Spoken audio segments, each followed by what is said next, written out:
Well, hello, this is Kelly Lovelace. I'm the lead pastor of Oaks Church of the Nazarene in Oaks, North Dakota, and this is Around the Table. Again, I've had kind of a hiatus here. There's been a lot going on this summer, and I have failed to do this weekly, but my goal is to do this once a week. We're going to try to get two in this week. We'll see what happens. We've kind of been in this area of prayer. That's one of our values here at OCN is prayer, communication with God, and just trying to answer some questions before they're asked, I guess.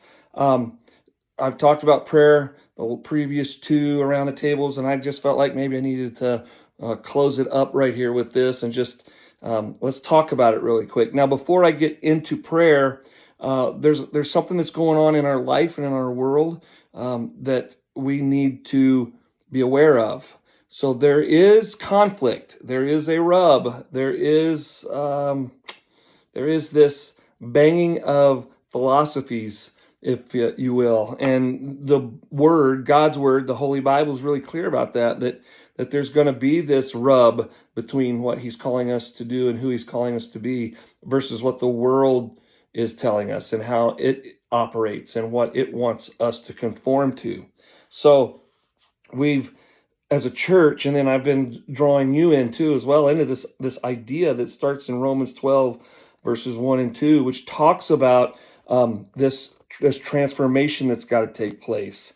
I don't know if you are aware of this. This is something that we really tend to struggle with, and that is we're pre-programmed, right? Like we don't want to believe it, but we are. And I hear a lot of people say some crazy things about being brainwashed or programmed to respond or all of these things, and they usually are using that as an excuse to run away from God and religion, or they're using that to run away from a certain conservative philosophy, or they're using it to justify the ends to their means. Like I do these things to protect me, whether they're right or wrong. And then the one thing that I hear that is just driving me nuts is, well, that's my truth, it's not your truth. Well, then that's not truth, because truth is supposed to be the leveling of the playing field, the truth and the reality of life. And I'll give you a truth, and it's a cliche truth that's being used over and over and over, but it's a fact. The truth is, there is a thing called gravity, and that gravity holds our feet to the earth. Otherwise, we'd go spinning off into space. That's everybody's truth. That is truth. When you say to me, well, that gravity is not my truth, well, you're confined to the same truth I am. So come on now, right? Like truth. Pilate asked Jesus, what is truth, right? So we look at that in that moment when Jesus is about to be crucified and he's talking about truth. And then Pilate asks, what is truth? Truth is reality. And the reality is there is a God. He is the creator of all things. He put things in place for purpose and for a reason. There's detail to it. And when we decide we want to do something different, that's called a sin. When we aren't pursuing or meeting or chasing after the purpose of God, then we sin. So let's just get that out of the way. Boom, gone. Romans 12, 1 and 2. Okay, let me read this to you because I think I messed it up last time I quoted it. Therefore, I urge you, brothers and sisters, in view of God's mercy, to offer your bodies as living sacrifices, holy and pleasing to God. This is your spiritual act of worship. Here we go. So we're getting the worship element involved here. Okay, that's part of our prayer, is the way I worship. Okay, moving on. Do not conform any longer to the pattern of this world, but be transformed by the renewing of your mind, that you will be able to see and approve what God's will is, his good, pleasing, and perfect will. So, we should be pursuing God through Jesus Christ with the hopes that we will be given the Spirit to transform the way we think. And when that begins to happen, it changes our heart and it begins to affect the way we live. So prayer Prayer is a big key here. And we get all messed up in what prayer should look like. And Prayer can be, like I said in the last two around the tables, prayer is anything where you're communicating with God. And communicating is not just me speaking, but also me listening. And my grandma used to tell me all the time, boy, the Lord gave you one mouth and two ears. That means you need to listen twice as much as you talk, which is really hard for a preacher, right? Preachers like to talk. So this is where we're at.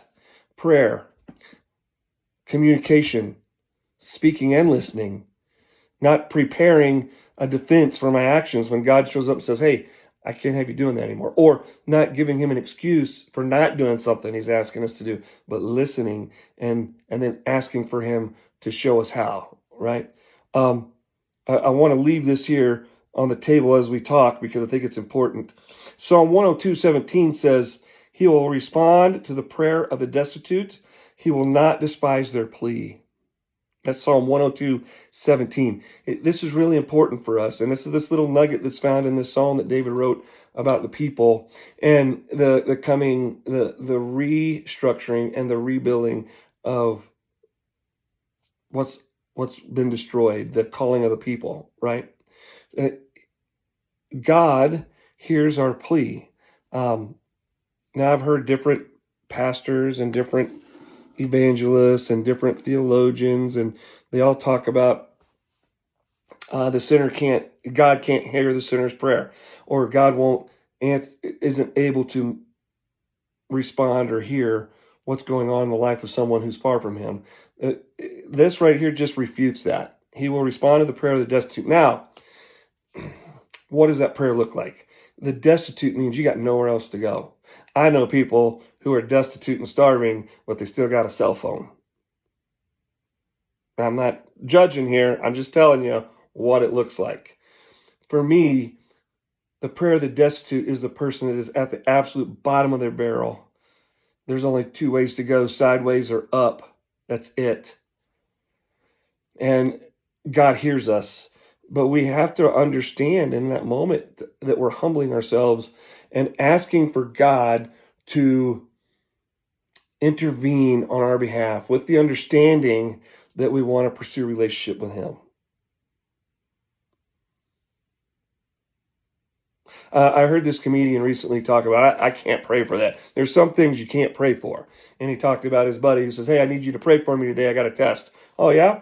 I'll pray for you. What's the test? Well, I got to pass this drug test. I ain't praying for that, right? We get into these moments where we're like, hey, I need you to heal me. Well, are you going to stop doing what caused the problem in the first place? No. Well, then how are we supposed to pray for that? This happens over and over, and I think it's crazy, and I think it's got to be the renewing of our mind. We've got to change the way we think, right? I had a really good friend who struggled with smoking, and it affected their lungs. And he asked me to pray for him, and I'm like, I can pray for you, but are you just going to keep smoking? And he goes, well, I want to be happy when I die. And I go, well, that's probably the road you're walking down then, right? Like, if you want to keep smoking, knowing that you got lung cancer or you got breathing problems or you got COPD and you want me to pray for you that healing will take place, but you have no plans whatsoever to give up that habit, to give up that addiction, I don't know what we can do for you. You're not destitute enough. The outlook or the prophetic words of a doctor telling you that this is going to cut years off your life and you're going to die. I don't know what it's going to take for you to become destitute enough, right? It doesn't matter what it is. It could be alcohol. It could be video games. I know guys that are addicted to video games. It affects their life. It affects their relationships. But, pray for me. Pray for my marriage. What are you not destitute enough, man? He will respond to the prayer of the destitute. He will not despise their plea. Isn't that the way this world thinks? Like, just heal me so I can keep on in my dysfunction? That's not what Jesus is about. Jesus is about hope, healing, and love. I believe that with all my heart, man. Like, he wants to do these things, but in our personal life, we make these decisions that keep him from, because it's mine. My will, what I want, the way I want it. What is it going to take for us to get destitute enough? What are we willing to sacrifice, to surrender? I talked about this a little bit on Sunday. Man, there's a big difference between sacrifice, surrender, and then the opposite of that, or what it looks like it, but it's not, is compromise. God's not a deal maker, man. He's not hosting this show, let's make a deal. You give me that, I'll give you this. He's not into those kind of contracts. He made a sacrifice for us through Jesus Christ because his love was destitute enough. So he gave up his son. Are we destitute? Are we in a place where we got nowhere to go but sideways or up? Are we sick and tired of being sick and tired? That's a question you got to ask. I love it because we start talking about, well, is drinking or smoking or you can list 100 other things, gambling, are all these moral issues? I'm not sure they're moral issues as far as whether you can look at that one thing and go, well, that's right, that's not right, and that's not wrong, or that's right, or that's wrong. The issue becomes, am I willing to sacrifice that for a healthier life through Jesus? I think too many times we're okay with our sin. We're okay with our junk. We're okay with that thing that's we've created an idol around, right? We've set it up in our home, in our heart, and it's become an idol. I think we're okay with it. We're not destitute enough. And then we start playing a blame game when God doesn't show up or doesn't do the things that we expect him to do or want him to do. You know, I've had these conversations with people. We don't have enough faith. We don't have enough. Maybe it's not faith. Maybe we're not obedient enough. Maybe we don't honor God enough in our regular everyday lives. Maybe we're not destitute enough to where we're willing to do those things, to honor him and to obey him.